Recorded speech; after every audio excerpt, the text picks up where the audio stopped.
Good evening friends and audience, কেমন আছেন সবাই? আশা করি ভালো আছেন। আমি ডক্টর আশিস মজুমদার আজকের সান্ধ্যকালীন ক্লাসে সকলকে স্বাগত জানাচ্ছি। আমি গ্রামে এসেছি মূলত আমার গ্রামের লোকজনদের সেবা দেওয়ার জন্য। এখানে এসে কিছু মজার মজার কেস পাচ্ছি, যেগুলো আপনাদের সাথে শেয়ার করছি। তো এখন আরেকটি কেস আপনাদের মধ্যে শেয়ার করবো, একেবারে টাটকা কেস, 2 ঘন্টা আগের। তো কেসটি কি, চলুন একটু দেখে নিই। তো এই বাচ্চাটির বয়স হচ্ছে 3 বছর। কি বললাম? বাচ্চাটির বয়স 3 বছর এবং তার সমস্যা হচ্ছে এক চোখ দিয়ে সবসময় পানি পড়ে, সবসময় এক চোখ দিয়ে পানি পড়ে। আর একটা কি সমস্যা আছে? আরেকটা সমস্যা হচ্ছে তার পড়াশোনায় মনোযোগ কম, পড়াশোনা মনে থাকে না। আচ্ছা, আরও একটা সমস্যা আছে। 3টে সমস্যার কথা বলেছিল। আরেকটা সমস্যা কি? কৃমির সমস্যা। আচ্ছা, এবার মেয়েটি সাধারণত বাচ্চারা যখন চেম্বারে আসে আমাদের কিন্তু অবজারভেটরি রুব্রিকগুলো নিতে হবে। যখন অ্যাটেন্ডেন্ট সাথে আসে, হয় মা অথবা বাবা, তারা বাচ্চার সম্পর্কে সবসময় পজিটিভ বলার চেষ্টা করে। আমার মেয়ে ভালো, আমার মেয়ে এনো তেনো, কত কিছু। নেগেটিভগুলো একটু কম বলে। তো এই জন্য আপনি একেবারে অ্যাট দ্য প্রেজেন্ট বাচ্চাটির মধ্যে অবজারভেশন করে যেটা পাচ্ছেন সেটা আগে নেবেন। এমনকি কোনো বাচ্চার মা যদি সাথে রিপোর্ট নিয়ে আসে, রিপোর্ট দেখাতে বলে আপনাকে যে দেখুন তো রিপোর্টগুলো, আপনি দেখবেন না, আগে ওই বাচ্চাকে আপনি অবজার্ভ করবেন। ওই সময় রিপোর্ট পরে দেখুন। কারণ বাচ্চাকে যদি ওই সময় অবজার্ভ যদি আপনি না করেন, এমন কোনো সিমটম বা মেন্টাল স্টেট দেখা যাচ্ছে, ওই সময় না ধরতে বলে পরে কিন্তু হারিয়ে যাবে। This is most important.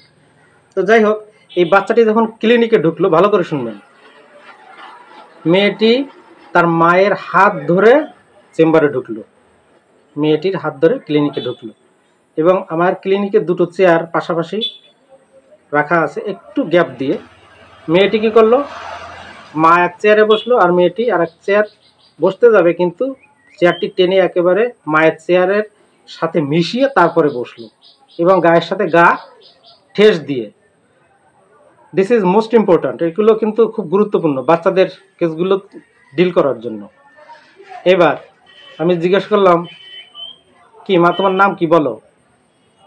কি একটু বললো, কিন্তু ফ্যানের সাউন্ডে আমি একটু ভালো করে বুঝতে পারলাম না, কি তনুশ্রী না কি এরকম একটা কি বলেছিল। তো ওই সময় আমি আর কিছু বললাম না। আমি এবার জিজ্ঞেস করলাম, তোমার সমস্যা কি বলো?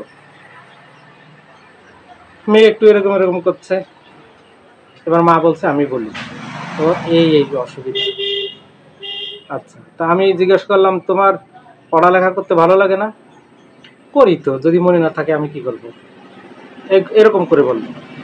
আচ্ছা, তারপর বললাম যে তোমার আর কি সমস্যা?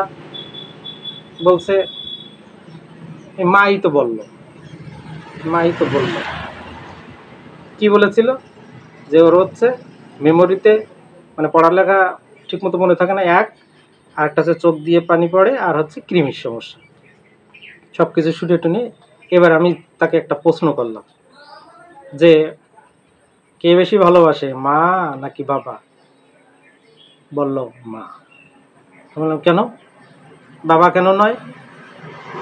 বলছে কোনো জিনিস যদি মার কাছে চাই, মা সঙ্গে সঙ্গে দিয়ে দেয়, আর বাবাকে কিছু চাইতে গেলে বাবা বলে পরে দিব, নাহলে বকা দেয়। This is the case. এই যে এইটুক নিয়ে কিন্তু আমি এগিয়েছিলাম। এবং এর মাঝে আরেকটু কথা আছে। আরেকটু কথা কি, বাচ্চাদের সাধারণত 2 শ্রেণীর কোশ্চেন করা হয়। আমি ওই ভুলটা করিনি। আমি তাকে জিজ্ঞাসা করেছিলাম, ও তুমি কি স্কুলে যাও? বন্ধু বান্ধব আছে? এইভাবে 4-5টা করলো, নোটিং করলো। আর যেগুলো ডেসক্রিপটিভ কোশ্চেন, তোমার নাম কি, তোমার বাবার নাম কি, তখন কিন্তু সে মুখে মুখে বলছে। আর যেগুলো হ্যাঁ বা না দেওয়ার মতো, সব কিন্তু নোটিং করে দিচ্ছে। এখানে একটা বিষয় কিন্তু আপনাকে মাথায় রাখতে হবে। তাহলে এবার আমি যদি এই কেসটিকে অ্যানালাইসিস করি, 3টে জায়গায় আপনাকে নক করতে হবে। একটা হচ্ছে কি, ওর নাম জিজ্ঞাসা করেছিলাম, ও নাম বলেছিল, এবং লাস্টে যখন আমি খাতায় এন্ট্রি করি ওর নামটা, আবার জিজ্ঞেস করলাম, মা তোমার নাম কি যেন বললে? দেখুন এখন কি বলছে সেটা শুনুন। কেন একবার বললাম না? কাজে বুঝে একটু কম শোনেন। কানে বুঝি একটু কম শোনেন আপনি, এই বলে হাসতেছে। ব্যাস, এটা হয়ে গেল। এই যে এখানে একটা পয়েন্ট। আর হচ্ছে মায়ের হাত ধরে ঢুকলো এবং মার গায়ের সাথে গা ঘেঁষে বসলো। তারপরে জিজ্ঞাসা করলাম কে বেশি ভালোবাসে, মা নাকি বাবা? বললো মা। এখানে দেখুন, এখানে 3টে রুব্রিক যদি আপনি কনসিডার করেন তাহলে কিন্তু কেসটা উঠে যাবে। নাম্বার 1, ক্লিঙ্গিং, ভালো করে বলছি, mind clinging children in mother child clings to the. Number 1, আবার বলছি, clinging children in mother child clings to the. Number 2 তো কি ছিল? কে বেশি ভালোবাসে? মা বেশি ভালোবাসে। কেন? মাকে কোনো কিছু যদি চাই, আবদার করি, সঙ্গে সঙ্গে দিয়ে দেয়। তার মানে কি, ভালোবাসা দেওয়ার জন্য মায়ের তুলনা নেই। অর্থাৎ সে চায় যেখানে ভালোবাসা আছে সেখানে তার সাথে একটা অ্যাটাচমেন্ট থাকবে। যে বেশি ভালোবাসে না তার সাথে থাকবে না। বাবার সাথে ওই জন্য রিলেশনটা একটু আলাদা। মাকে সে সবসময় ক্লিং করে থাকে। এই জন্য আমরা কি রুব্রিক নিলাম? Clinging children in mother child clings to the. এটা তো ওই গা ঘেঁষে ঘেঁষে বসেছে, এটা অবজারভেটরি রুব্রিক, হাত ধরে ঢুকেছে। আর এইখানে যেটা, মাকে বেশি ভালোবাসার পিছনে কারণটা কি?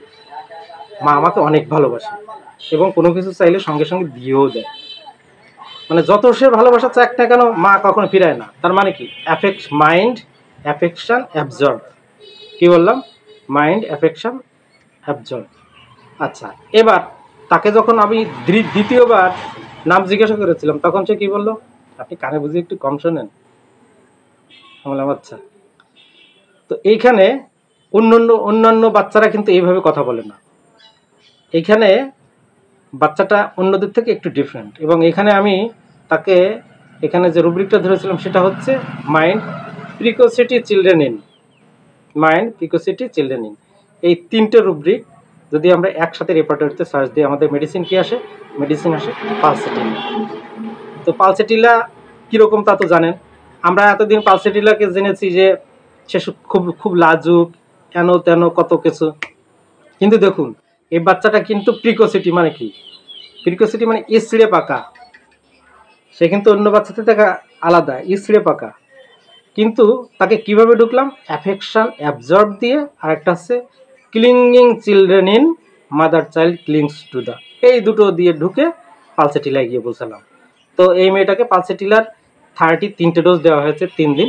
আমি বলছি 1 মাসের মধ্যে আর কোনো ওষুধ লাগবে না, 1 মাস পরে দেখা করবেন। তো দিস ওয়াজ দি কেস। আমি শিওর কেস সাকসেস হবেই। আমি এটা ফলো আপ আমি আপনাদের পরে বলবো।